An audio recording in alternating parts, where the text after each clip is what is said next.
Well, I want to welcome everyone tonight to this edition of the Objector Church webcast.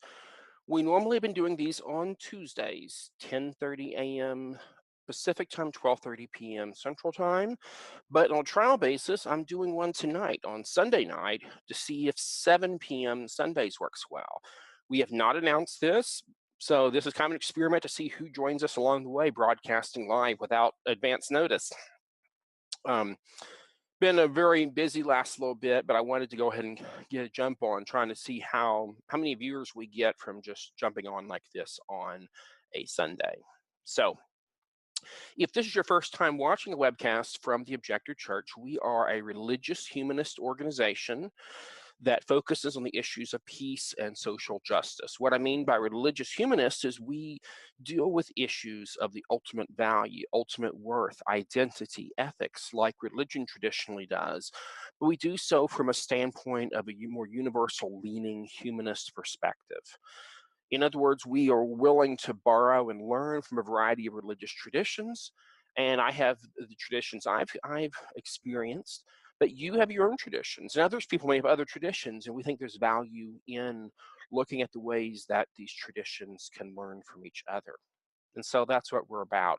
But particularly from this universal perspective, then working for peace and social justice, working so that human beings can live here on planet Earth without killing each other. So that's what we're about. And we do these webcasts each week, at least one a week. This week might be an exception. I might do one on Tuesday as well, but normally every week. And I think we're moving towards Sunday, 7 p.m. But you can always find out when they're happening, social media, our Facebook page for Objector Church, or via our website. But we do these webcasts each week as a connecting point for our members and friends to engage and connect to the community. And we have three goals with these webcasts. The three goals are, or three objectives we're trying to do here. First of all, we're seeking to inspire. We are seeking to encourage, to help uplift, help us to be better human beings here on planet Earth, to connect with that which is bigger than us. And at the end of the day, to be better human beings. We also, though, seek to be about information, and that is where we're talking not just about the abstractions, but the nitty-gritty of how do we live better lives? How do we be the best men and women that we've been brought to this place to be? How do we be good people? How do we love each other? How do we work to make the world more just, more sustainable, more peaceful? That's the information part of our webcast. The third piece is interaction, and that is where we seek to have genuine engagement with those that we are talking to. And as we don't want this to just be a one-way conversation of me, a speaker, or the weeks we have a guest, maybe one other guest here, we want it to actually be real give and take. And that's where the internet comes in, because we are seeking to connect with members and friends all over the world. And so in this online community, what we encourage you is, if you're watching this live, send us a comment. You can do that so on the Zoom platform if you're watching that way. If you're watching on Facebook Live, it's super easy. Just post a comment. I'll be checking periodically throughout the webcast for comments. If I can read them and just talk about them along the way I can, but I always leave time at the end, especially for comments as they may come. So anyway, with that said, what we normally do in our webcast is there's a little bit of ritual at the beginning, and I've been using a blessing from the Book of Blessings by Marcia Falk, and it's written from a Jewish, more universalist kind of standpoint, a non-theistic theology. In other words, talking about the divine without referring to God as a personality. And so there's one of the blessings here that we've been using the last few weeks. What I do, though, I do change one word from Marcia Falk. She was writing it specifically for Jewish context, but since I'm speaking here in more of a universalist standpoint, instead of the word Israel, I'm going to use the word kavora, which in Hebrew means congregation or community. So what I do is I read the first line or so in Hebrew, the rest of it I read in English. Then also, as I do this, I have a candle. And tonight, and I don't know, do I have a better way of, I may have to adjust things a little bit so people can see the candle. But tonight I have this special little lantern actually was given to me today, actually, from my old church. And I'll talk about them a little more in a little bit. But I thought tonight would be a neat time to light this candle as a part of our ritual beginning time. So So I'm going to light it.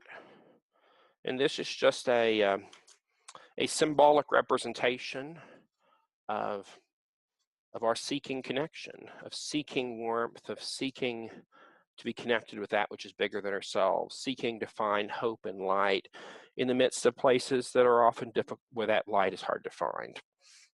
And so what I will do, I'll prop this up in some place a little bit later. Let's see, is that tall enough? Not quite. I don't want to give up on this because I really like the symbolism of having the light during the webcast. So let me try one more thing. Well, we may all, anyway, the light is burning. So let me read this blessing, then we'll get into the content of today's webcast.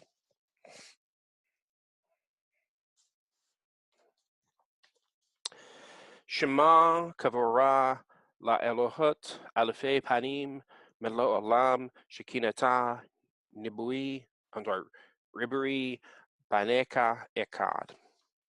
Hear, O congregation, the divine abounds everywhere and dwells in everything. The many are one. Loving life in its mysterious source with all my heart and all my spirit, all my senses and strength, I take upon myself and into myself these promises: to care for the earth and those who live upon it, to pursue justice and peace, to love kindness and compassion. I will teach this to our children throughout the passage of the day, as I dwell in my home and as I go on my journey, from the time I arise until I fall asleep. And may my actions be faithful to my words, that our children's children may live to know. Truth and kindness have embraced. Peace and justice have kissed and are one. So may it be. So that was our blessing to begin our time. And I kind of see this, and I know not all of the folks involved in this are necessarily religious in a traditional sense of it all, but I think there's still value in ritual, even if we take it in a different direction than maybe it was once designed to be. And so I see this blessing, certainly if you're a religious person, great, but if you're not, I think there's still value in seeing it as kind of a setting of intentions of sorts. So, yeah, still not quite tall enough, but it'll have to work the best we can. Give us a little bit of light. So, for today's webcast, and let me double check, where is my mouse here? Here it is. Make sure everything is running like it should. We'll check if we have any comments along the way. Just remind anyone, though, if you have comments, please post them. You can do it right now on our Facebook page as we go along here.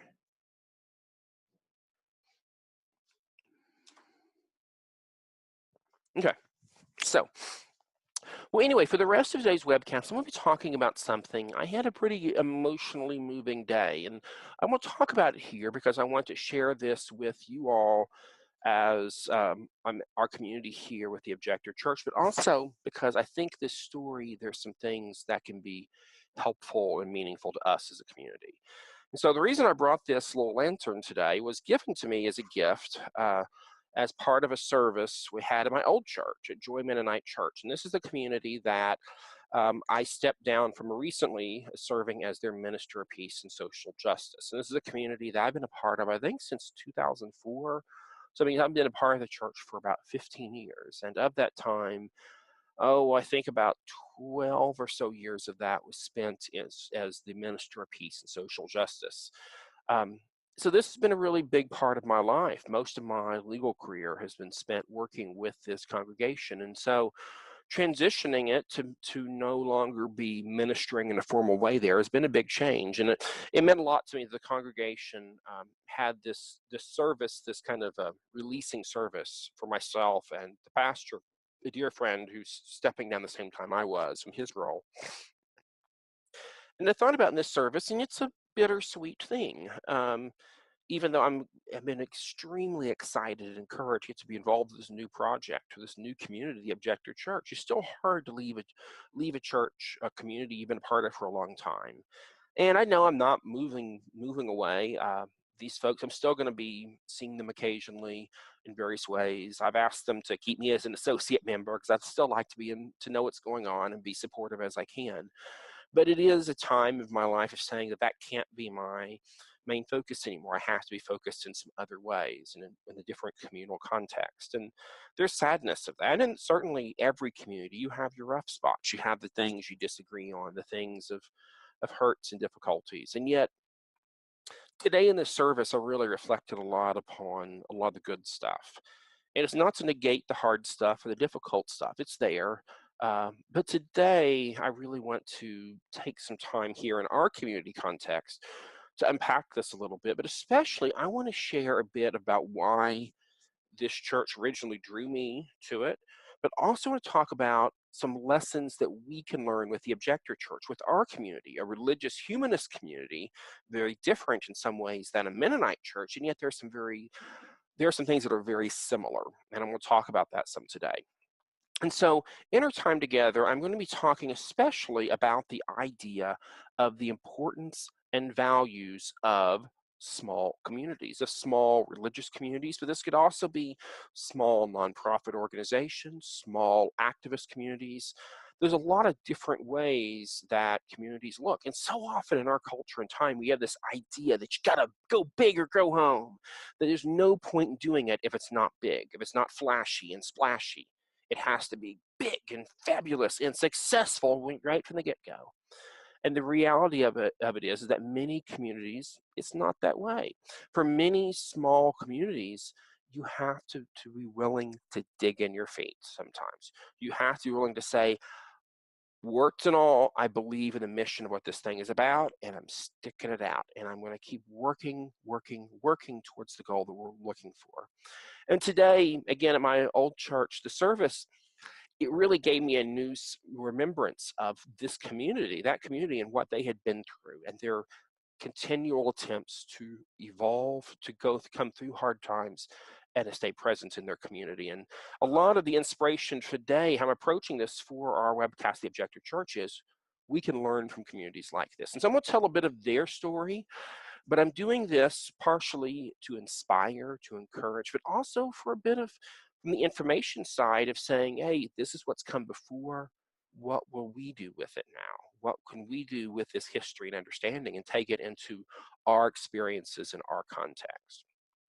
By the way, I want to mention real quick that as always, we love comments. So if you're watching on Facebook, and by the way, hi, Jeff, if that's you, and anyone else that's joining us, please feel free to join us, share it on social media. Again, tonight is a little bit different. I decided to go ahead and do a Sunday night. Well, we hadn't previously announced this, so we're just kind of seeing the part. How many people will join us if they just see it floating by on their Facebook feeds? But also, I just really had really a sense I wanted to speak about some stuff tonight. So it will be available for later viewing as well, of course, as it always is. So anyway, I'm now going to be talking about this history of my old community because I think it's useful to us in our new context. And so to understand the story of Joy Mennonite, you have to understand the Mennonites, at least a tiny bit about them. And so a good way to describe them would be that they were originally during the time of the Protestant Reformation, a time when Christians were in the West, were pushing back against the idea of the Pope in Rome controlling everything. And so the church was initially attempts at reformation, later attempts actually to split the church. And early on, you started having different factions forming. You had the Lutherans, you had the Calvinists, the Reformed tradition. Well, in the midst of these different movements sparking up, you had the radicals, the radical reformers, later called the Anabaptist. And these people took Reformation much further. They weren't solely okay. They didn't want to just leave it to, well, let's change the liturgy and take down some of the statutes and quit sending taxes to the Pope. Instead, they said, no, let's go further. Let's really embrace this idea of the kingdom of God that Jesus talked about. And in doing that, they began questioning state power. They, in fact, said that we should not be citizens of the countries that we see ourselves a part of, but we should be a part of something else. And so they were actually in history, as far as I know at least, long before Jefferson. We're talking 1600s here. I believe that's right. I believe it's 1500s. you had these folks calling for the separation of church and state on religious grounds. And their way of doing this was to do what was seen as treason in those days in Western Europe, and that was to reject the baptism as an infant, which was not just a religious rite, but it was a political act. It was how people became citizens of their particular principality or their particular kingdom, because citizenship and church membership were intertwined together. The Anabaptists said that was bunk, and so they refused to have their babies baptized. They were baptized instead as adults, which was effectively saying, I'm no longer a citizen of Germany, France, or wherever I happen to be. I'm a citizen of the kingdom of God. This was high treason. Now, at first, there was one major point of debate in the early movements, and especially in the city of Munster in Germany. There was a revolt where the early Anabaptists took up swords and sought to bring about the kingdom of God through military force. But others in the movement, particularly led by a guy named Menno Simons, a former Catholic priest, was the one who argued for the importance of peaceableness in this movement. And before long, the new norm became conscientious objection, of refusing to fight in wars. But again, you have to understand the idea of peace in their context. It really was built upon that prior foundation of the separation of church and state, of your religious identity as being higher than the state identity. So now let's fast forward a few hundred years. During this time period, this movement continued to grow, by now called Mennonites, after Menno Simons, the priest who really kind of helped the movement to really settle on peace as being the focus. As all radical movements do, they split 1,000,001 times into the Mennonite Brethren, into the Brethren, into the Amish. By the way, the Amish, they're a split of those who wanted a very strict interpretation of the rules.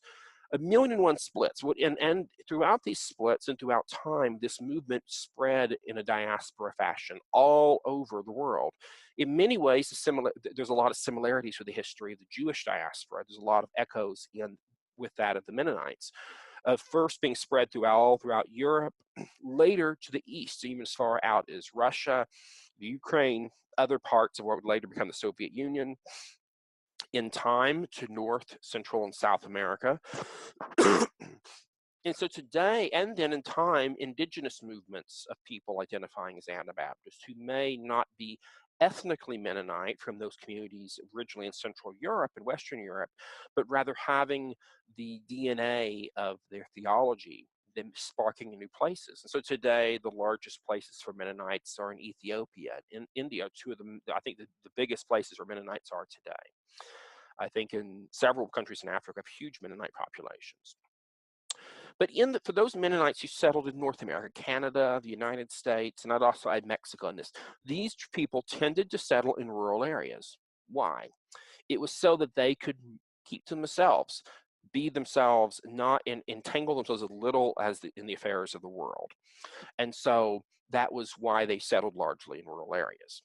By the way, I want to welcome Keith Mather for joining us. Thank you so much for joining us tonight. And just a reminder for everyone watching, you can always post comments along the way. We'd love to hear your comments. Also, for those of you watching in recorded format later, if you want to send me your thoughts, you can send them to me on email at james@objector.church. Okay, back to our history lesson. So the Anabaptists and the Mennonites more specifically were in North America, were largely settled in rural areas so they could do their own thing. And then by the time of the 20th century and the massive wars that were coming, the issue of war and conscientious objection became very central to them and their identity, particularly in World War I, where many Mennonites and of related peace traditions, their members went to prison rather than fight, and many died in prison, including some at Fort Leavenworth, because they refused to fight and because of the mistreatment they had in confinement. And so because of this, the Mennonites, who had traditionally been fairly standoffish with the powers that be, started a slow transition to more engagement with the world, including being a participant in guiding and creating policies, which meant by World War II, there was now well-established practices for conscientious objectors, and where you go before a draft board, if you could prove you met the criteria as a conscientious objector, you did alternative service. And the government allowed the peace churches to establish their own programs over time. And so by essentially World War II, the Korean War, the Vietnam War, these programs evolved in various ways and did conservation work, education work, all kinds of stuff. Well, meanwhile, when we're telling this history, and I would say for the young men of that era, World War II onward, who were subject to the draft up through Vietnam, this was in many ways the formational events of their lives. There was a time when they came into their own as adults, where they came into their own as people of their faith and tradition, and many of them also grew in political activism and found their lives in ways that they never could have imagined before. So in the midst of this, you also, like all religious traditions at that time, by the 1950s and 60s, you also were having the movement of the counterculture. In other words, a different kind of culture springing up all around the world. And in the United States, for many young adults, they were questioning the norms, what they were taught growing up. So that was bubbling up. At the same time, another thing was bubbling up. Mennonites, unlike the Amish, the Mennonites emphasized education a great deal. And especially among progressive Mennonites, they encouraged the young people to continue their schooling, not just to high school, but to continue on to college and graduate school, which meant more and more of these rural Mennonites were going to the big city for college, and then they were staying in the big city because that's where the jobs were. And so for many of the older generation, the Mennonite church at that time, and other peace churches too, they were scared by the demographic changes they saw. They saw the young people leaving, getting higher educated, yes, but then leaving. They also were very concerned about the issue of the draft and war. And they also knew that for many of these young people, the big turning point in their life would be their time of doing alternative service. And so a kind of, in my opinion, a very visionary idea started to catch on in Mennonite circles. And it was, instead of young men being sent off to camp out in the middle of nowhere to do conservation work or agricultural work, wouldn't it be better to send them to the big cities to serve? And this is important because you bear in mind, especially we're going to be talking about a moment of the 1960s, was a time when segregation was deeply embedded, when poverty was deeply, deeply embedded. And for many people, many scared white people in particular, including a lot of Mennonites, the cities were seen as a place of great danger, and but also as a place where they believed God's presence needed to be felt. Now, there are some problematic elements of that way of thinking. I think there's a fair amount of racism in the background there to begin with. But I would say that there was this idea that the church need to bring this message to the cities. And also the reality, they knew their own young people were going to the cities. And so the desire was, why don't we do the alternative service in the cities? And so what was decided was all across the United States and and I think maybe in Canada too, but I know in the US, decision made to build these alternative service centers, and they were built in major urban cities. And what was decided was that the idea was these young Mennonite young men from a farm background, either if they were drafted right out of high school or maybe later on after college, they'd still be a young adult in this formational time of their life. They would go to do the alternative service in the city. And the hope would be this would be the beginnings of Mennonite churches in the cities, so these folks would stay engaged, stay involved. And so it really was, I think, a really interesting time. What was decided to really kind of shift to be more nimble in this culture. And so in Oklahoma City was chosen as one of the cities. There were not a lot of Mennonites, some Mennonites in Oklahoma, but very few, much more in Kansas. But I think the Kansas folks kind of saw that, oh, we need to bring the gospel to the Oklahomans. Maybe, I don't know. But Oklahoma City was seen as a big, scary city by some of the Kansas Mennonites, and they decided that would be the place to put a VS house. And one of the early leaders of this project said that they wanted to pick a place for the house that would be on the edge of the segregated city between what was white and black Oklahoma City, a time when the legal restrictions of segregation were starting to crumble, but the non-legal but still informal and still very existing segregation walls were still very much up.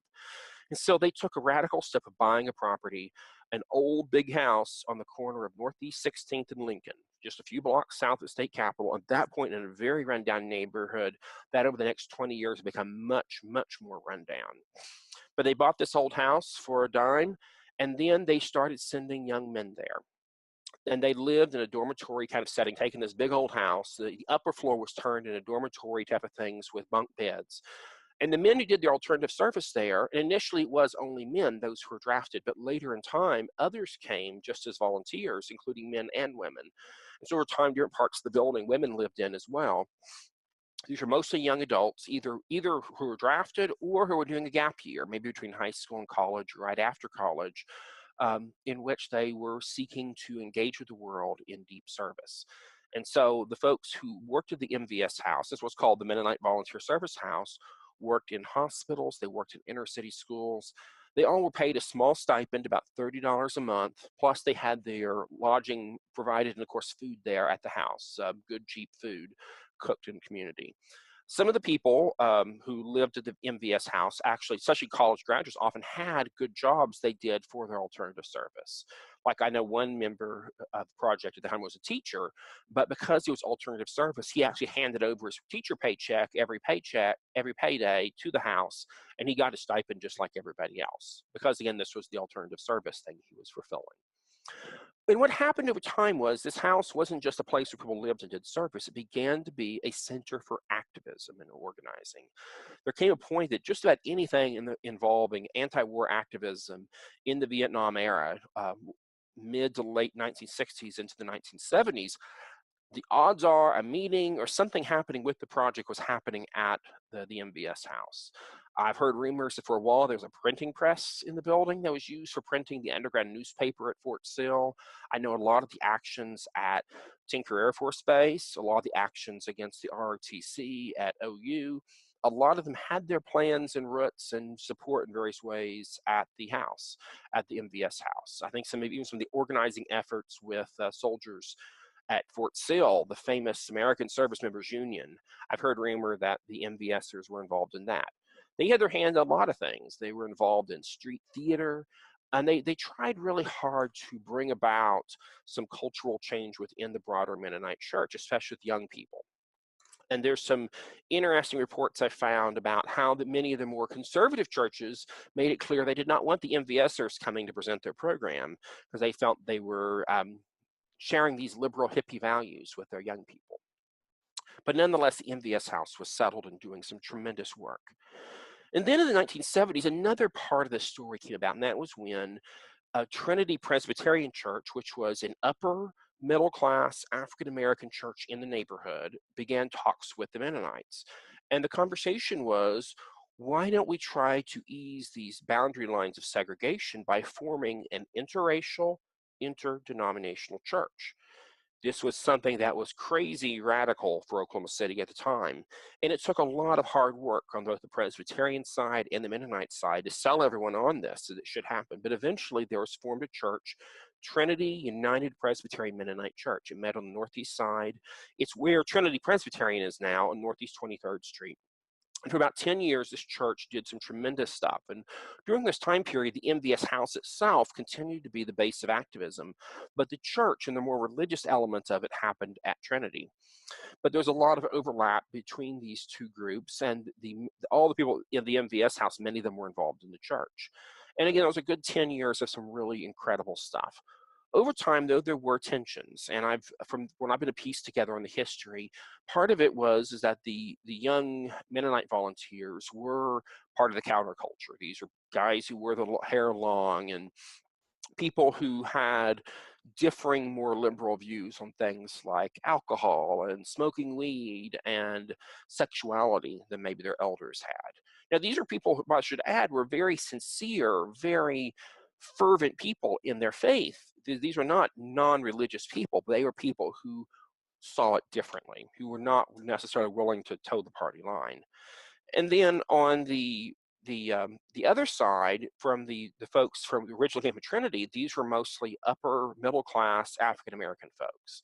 And so while they identified a lot with the desire for desegregation, in many ways, the more countercultural cultural ethics and whatnot of the more hippies folks was something that these more upper class African American Presbyterians were not down with. So in time, a lot of things happened, but these two groups split apart again. There's a really sad story. The good news is, though, is that these two communities have stayed in contact with each other. And just a few months ago, Joy Mennonite and Trinity Presbyterian had a joint worship service and picnic and barbecue together to celebrate their history of these 10 years when they were an interracial and interdenominational church. So that's a big part of the story. Well, then after that, about the time that this combined church folded, There still remained the MVS house, but by this point, remember, the draft was no longer in place into the 1980s. And so fewer and fewer people wanted to live in the MVS house and do voluntary service. And so by the late 1980s, the project closed. And it looked like this whole thing would be over. But at the same time, there was another effort happening elsewhere in the city, in Oklahoma City, in the suburbs, a desire to try to plant a new Mennonite church. And initially, again, where I talked about earlier about that tension in the rural and urban, a lot of rural folks thought, oh, the answer is we just need to start a Mennonite church in the big city so all our young people moving to the city can join a church. What happened was most people over time just discovered that people who had gone to the city were quite happy to not go to church. A lot of them, these young people, had had enough of church growing up. That didn't appeal to them.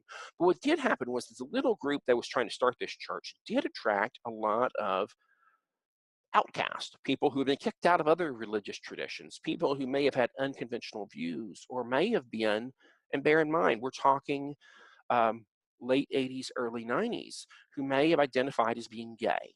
Things like that. At the time, again, to us today, this is such a non-issue for many of us. But bear in mind, the late 80s, early 90s, at the height of the paranoia and terror of the AIDS epidemic, this was a big deal. And so this church, this little group, started attracting more and more outcasts. Nonetheless, at the conference level, the regional body of the Mennonites, they felt like this church is going to go anywhere, so they were going to close down the project, cut off the funding and whatnot. But the 8 or so people left, and I've read some accounts of this time, they had a meeting and said, no, we want to stay together as a church. And so the conference said, well, we can't give you much more money, but we will let you keep having your church meetings at the old MVS house that had been sitting vacant. We were going to sell it, but we'll keep the house. You guys can meet there as long as you want. And so that became Joy Mennonite Church. I believe this is 1990, 1991.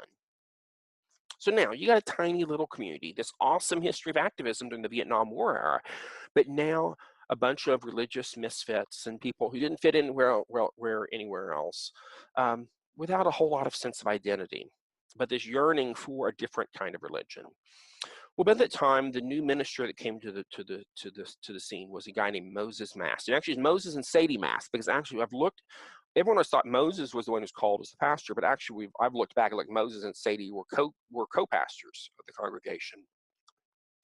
And Moses and Sadie had an interesting life, having grew up Amish as children, having moved in a more liberal Mennonite tradition after they got married in their 20s. They later had moved much deeper into peace and social justice activism in the 1970s, having worked in refugee camps in Honduras. Later on, I think in the early 90s, I think it was, Moses was one of the witnesses for the peace talks between the Mexican government and the Zapatistas. So these are people who had done a lot of really cool stuff. They were, at this point, I guess they'd be in their 70s maybe. They're Sadie's 90 something now, Moses late 80s. So it must have been 60s, 70s when they first got involved with Joy. But they came in as a ministerial team. And what they did in their time in the church, they did two things. One is they were chaplains. They served this community of hurt people from a variety of backgrounds who needed help.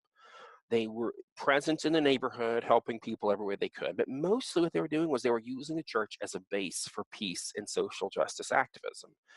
And when other bigger, more prominent churches were asked at times to do things, there have always been some good liberal large churches in Oklahoma City, but the more edgier stuff, if you wanted to know where you could host it at, call Joy. That had been the history for a long time. If you wanted to have speakers that not everyone would be down with, call Joy. If you're planning a protest, you need a place to do the planning, call Joy. And so Moses and Sadie, they really brought about that kind of church. Very small, but the folks who were engaged in it really cared a lot about activism. And that's how I got involved in the church. I was leaving a more evangelical Christian background midway through law school, after my first year or so, needing a new direction, had been resonating with Jesus' peace teachings, and so that's when I got involved in the church. And then what was wonderful as this church continued to evolve and change, and there's a lot more I could tell you about this, for me, what was wonderful was that they invited me to be a part of this journey too, and to be innovative. And so that's where we started a group. Originally, I think we called it the Oklahoma Committee for Conscience Objectors. We've gone through several name changes. Today, we're the Center for Conscience and Action, but we've been involved in this kind of work of working for peace and social justice, but through a religious framework for a long time. And then this congregation has had its bumps, it's had its ups and downs, some really hard times along the way, and it's been through a lot. But throughout it, this congregation continued. It stayed in its place and continued to do good work. And again, as I mentioned at the beginning of this conversation, it's bittersweet for me to be making the transition of not being formally in ministry there anymore, um, because these are my friends. These are people I'm really close to. And yet I'm also excited about the possibilities of something new. And that's kind of where I want to kind of transition the conversation.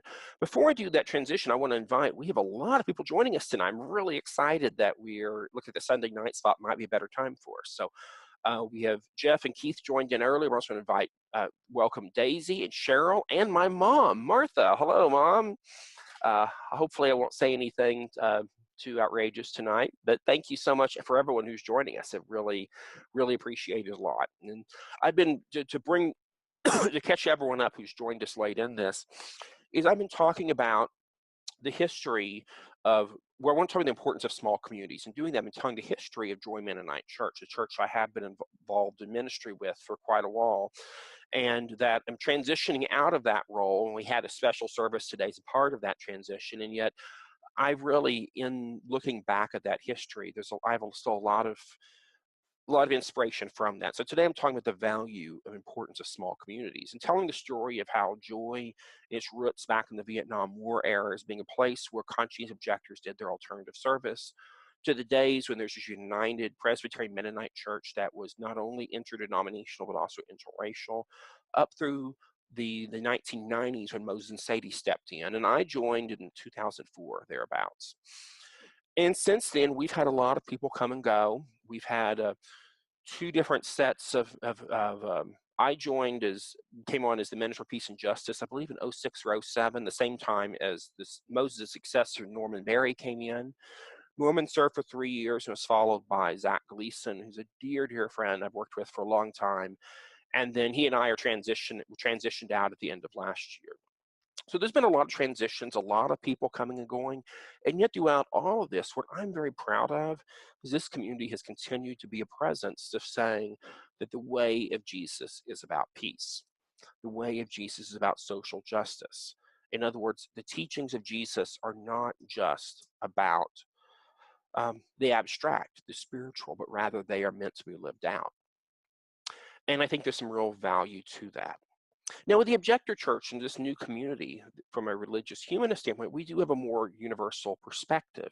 And yet, I think what we can gain, I think, from the example of a little group like Joy, and I'm sure each of you out there, you know your own groups like these people. And I'm thinking about right now, one of the groups I thought of in preparing this message, thinking about Courage to Resist. And my colleagues there, many of the fellow ministers of the Objector Church, and there are many, many years of work with Courage to Resist, and many, many other groups. I'm thinking about Veterans for Peace. I'm thinking about just a lot of groups, local, national, but who have stayed the course, even when it's not easy, even when people don't pay attention to the message. These folks continue. They keep on keeping on. And I think there's value in that. And so part of the challenge in this message, I want to encourage us to think about, what will we do to continue what we're doing? In other words, in building this new community that has these online presence, but also have in time local communities, what we're really wanting to do is to build a deep, real community, a community where people can connect, where people can engage, where they can heal. And that last part's really big because a lot of folks have been in difficult life situations, maybe in past religious communities, maybe in family context, maybe in other contexts. But we all come to our experiences, our lives, our experiences with certain levels of trauma and experiences. And we need places to unpack that. We need places to be ourselves and let people see the real us. And then for that healing to come. So that's a big part of what we're about. And that's part of why we're wanting this to not just be a one-way conversation, but a real two-way interaction. And so all of these things, we need to be present, and it's going to take some time to build this. And that's where I want to, for those of you who are out there watching, thinking, I like what this is about. Well, one of the ways that you can get involved with is to join our community. And right now, for our website, you can go to objector.church. And there's information there on the website about joining as a member or donating. And what I encourage you to think about is that at this stage, we're still very much the embryo stage. This is very early on. We're putting together these webcasts. We have some continuing education classes I'll talk about in a little bit. We are working to build local communities, doing fundraisers and other events. There's a lot of things happening, but that takes some degree of resources. And right now, a lot of that's going to come in fundraising. Right now, we have a very, very lean budget. On the church side of things, it's pretty much me from doing the religious side of things. We also, though, are providing a lot of support to Courage to Resist, which is this organization we fiscally sponsor. Courage to Resist had a long history of working for war resistors, conscientious objectors, and whistleblowers. But we really, for the church side of it, for this organization to continue, we really need more support than we have now. So for the month of January in particular, I will be talking about this a lot. One of the things we have in the works is not a done deal yet, but we're hoping to have an online telethon of sorts in late January, which means for those of you watching, if you know a musician, a spoken word artist, you know someone who's a dancer, any of the performing arts, I want to talk to you. Shoot me an email, james@objector.church, because we're putting together a group of people who can participate in this live internet telethon in late January. Probably, and I think we're looking at maybe the weekend of possibly January 26th and 27th. This is not a done deal. This is just a date we're looking at right now. But we're trying to get musicians, artists, performing artists together who can be a part of this live broadcast. It'll be several hours on Saturday, several hours on Sunday as a way to raise some of the funds we need. But we encourage you to get involved. Beyond that, though, another way to get engaged with what we're doing is we are putting together some classes on the educational side of things. We're calling this the Objector Institute, and we're still working on the website. It's on that side of it, but the website for that is objector.institute. And right now, what we're putting together, eventually, we are going to have full-blown seminary courses for people who want to train to be ministers in a more universalist kind of context. But for now, what we're doing is we have two classes that are more offered for continuing education for independent adult learners. And I'm going to read off a little bit about each of these. One of the classes is called a daily psalm, and I should add, I was a little bit ambitious when I named that. It's probably not coming out every day, but we are trying to do one or two or three each week of going through the book of Psalms one at a time and seeking to find inspiration, learning, history, ethics, wherever it might take us, but from a more religious humanist perspective through the book of the Psalms of the Jewish and Christian scriptures. We also have a class called Experiencing Tao, an exploration of the Tao Te Ching. And that class is taught by myself and my friend Zach Gleason. And what we do for this class is we're going through the ancient Chinese text of the Tao Te Ching and engaging with it in as fresh a way as possible, using a method called the Lectio Divina, which is a method of engaging scriptures from the Christian tradition. We're riffing on it a little bit, taking a little bit different direction, but the same time approach of this contemplative, slow, and repeated readings of a short text, and then seeing how the text speaks and engaging with the text. So we're doing those, and both of those classes are a great way for self-engagement of growth and learning. We're hoping to have some very practical classes on activism, on social organizing. Those are in the works as well. There's a lot of things we're going to be doing. But anyway, we'd love to get you involved any way possible. So if you're interested in joining the church, go to our website, objector.church. And of course, if you just want to donate, you don't want to join, but you just want to donate, that's fine too. We have a lot of things in the works, and you'll hear more about them in the coming weeks. I do want to mention real quick, though, while we're on here, let me pull up our schedule of upcoming webcasts. We'll talk about a little bit of what we have coming up. So, and I think we're still working on the details, but probably we're going to be going with Sundays, it looks like, just as maybe a better as far as catching live viewers. But at this moment, our upcoming webcast, we have one coming up on January 13th, still to be announced. On January 20th, we're going to be talking about Martin Luther King Day. And we have some plans in the works for that. Nothing's set yet, but we're working on it. Also, we may have a presence in the Martin Luther King Day parade here in Oklahoma City. So if you're interested in joining in the parade, I need to hear from you right away.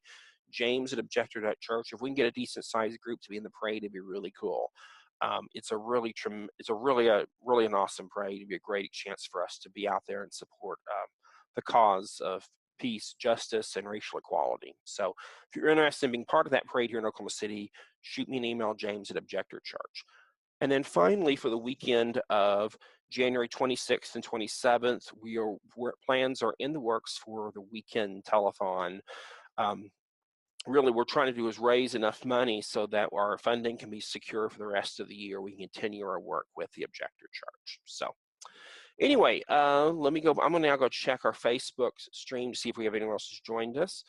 I don't see anyone new, but I want to thank everyone who watched it. We had a lot of folks. It was really fun to have so many people joining us along the way.